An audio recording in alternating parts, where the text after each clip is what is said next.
नून league की बहैसियत party registration मंसूख करने के लिए रेफरेंस पर गौर कर रहे हैं। फवाद चौधरी ने ट्वीट में लिखा कि इलेक्शन एक्ट की खिलाफ वर्जी करते हुए एक मफरूर इस पार्टी के फैसले कर रहा है।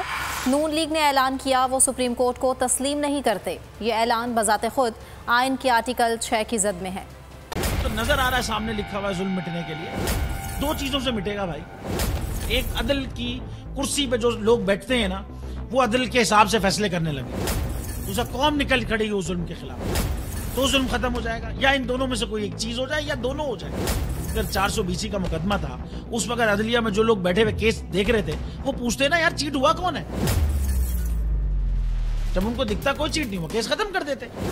तो जालिम जुल्म कर ही नहीं पाता। 9 जजेस ने नोट बिफोर किया मेरे केस को यार, 1.5 साल चला।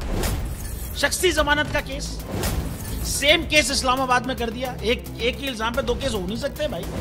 मतलब 60 दिन का वक्त होता है। 102 दिन के बाद मैं जीत गया, केस बरी हो गया।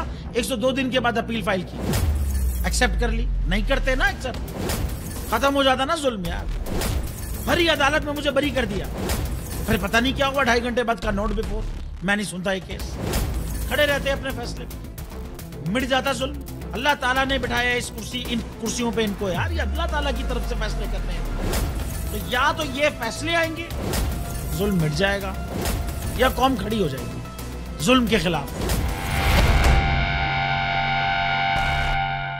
सुप्रीम कोर्ट के मंसूर अली शाह साहब जस्टिस एक ऑर्डर पास किया उनकी बेंच, और उस ऑर्डर के अंदर उन्होंने बड़ा क्लियर बता दिया कि जी बरियत की जो दरखास्तें हैं वो कब कब लगेंगी।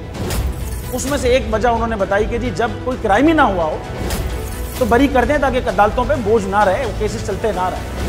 सुप्रीम कोर्ट की मिसालें कब बनाएगा ऐसे लोगों के खिलाफ जो इस तरह की एफआईआर काट रहे हैं, ऐसे ऑफिसर्स, और ऐसे लोग जो इस तरह के केसेस को जजेस चला रहे हैं।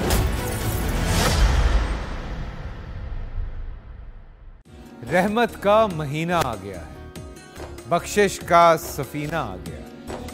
होगी मुलाकात उलमाए दीन से, जो देंगे इत्तेहाद बैनुल मसालिकीन का दर्स। जिक्र होगा अंबिया-ए कराम, रमजान की स्पेशल ट्रांसमिशन रमजान में।